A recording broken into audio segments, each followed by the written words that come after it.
Assalamualaikum warahmatullahi wabarakatuh. Selamat pagi rekan-rekan sekalian, selamat pagi para pendengar. Anda masih bersama saya dengan Edi Susanto dari Devcon 62231 di Cyber Security Channel. Hari ini adalah tanggal 13 April 2023 dan seperti biasa untuk 5 menit ke depan saya akan menemani Anda untuk mendengarkan berita yang berhubungan dengan isu keamanan cyber yang paling teraktual dan paling update pada minggu ini.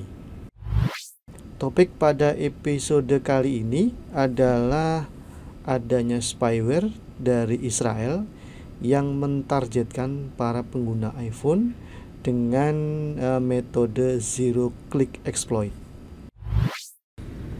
Informasi ini saya mulai dengan adanya pelaku ancaman yang telah membuat spyware dengan menggunakan hacking tools yang dibuat oleh vendor yang berasal dari Israel. Nah, perusahaan vendor ini bernama Quadrim. Dari pelaku penyebaran spyware ini telah mentargetkan setidaknya ada 5 lokasi untuk sasaran spyware mereka, yaitu di Amerika Utara, Asia Tengah, Asia Tenggara, Eropa, dan Timur Tengah. Dan kebanyakan sasarannya adalah para jurnalis, tokoh oposisi politik, dan juga para pekerja LSM.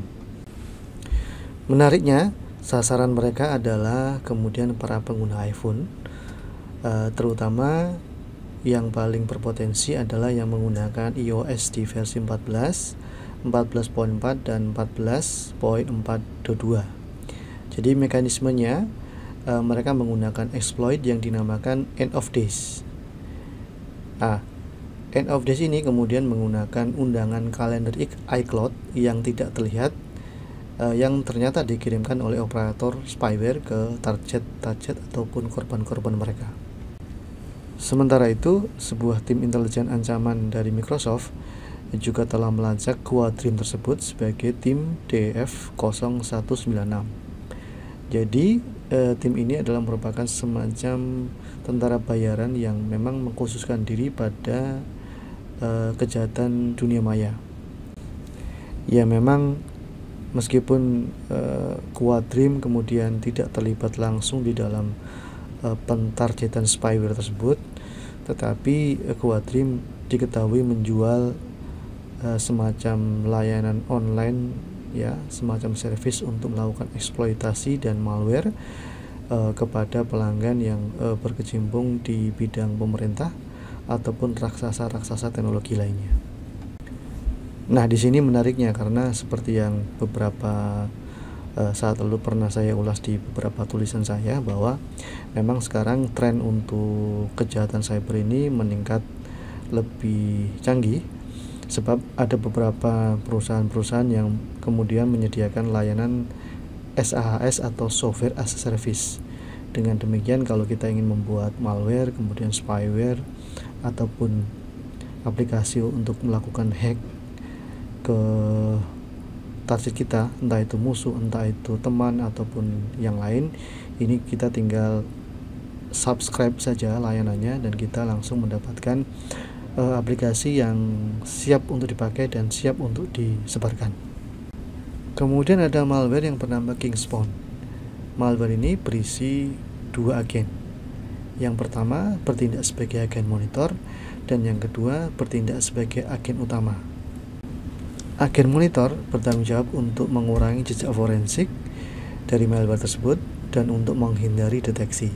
Sedangkan induknya sebagai agen utama dilengkapi dengan kemampuan untuk mengumpulkan informasi perangkat, kemudian mengakses data seluler dan wifi, memanen file, lalu bisa juga melakukan remote kamera supaya bisa berjalan di background, mengakses lokasi, mengambil log panggilan, dan juga bahkan membuat kata sandi berbasis waktu yang digunakan di iCloud atau TOTP.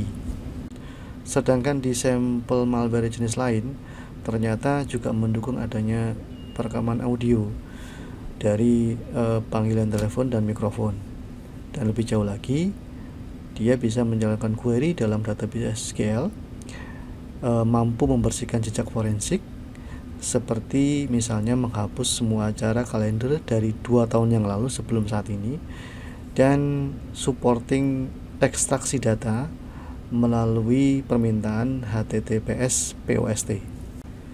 Dari sebuah perusahaan keamanan cyber yang memiliki label Citizen Lab juga mengungkapkan bahwa pelanggan dari Quadrium tersebut telah mengoperasikan lebih dari 600 server dari beberapa negara di seluruh dunia, termasuk misalnya Bulgaria, kemudian Republik Ceko, Hungaria, Rumania, Ghana, Israel, Meksiko, Singapura, Emirat Arab, dan terakhir Uzbekistan.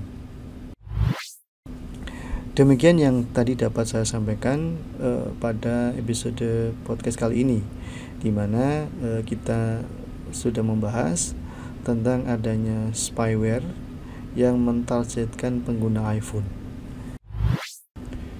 Pada akhir episode podcast kali ini, saya ingin kembali mengingatkan pada para pendengar sekalian dan rekan-rekan saya semua bahwa tidak ada satu perangkat yang bisa dikatakan 100% aman.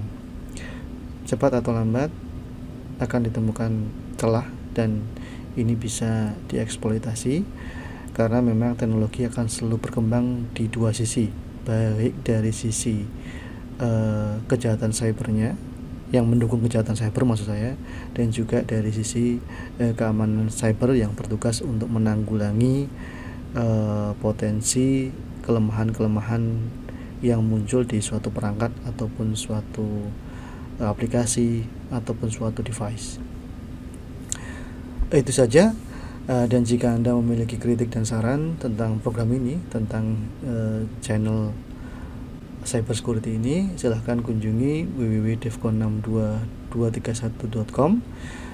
Dan akhir kata, saya dan Devcon62231 mengucapkan selamat pagi, selamat beraktivitas. Sampai jumpa pada episode selanjutnya. Wassalamualaikum warahmatullahi wabarakatuh.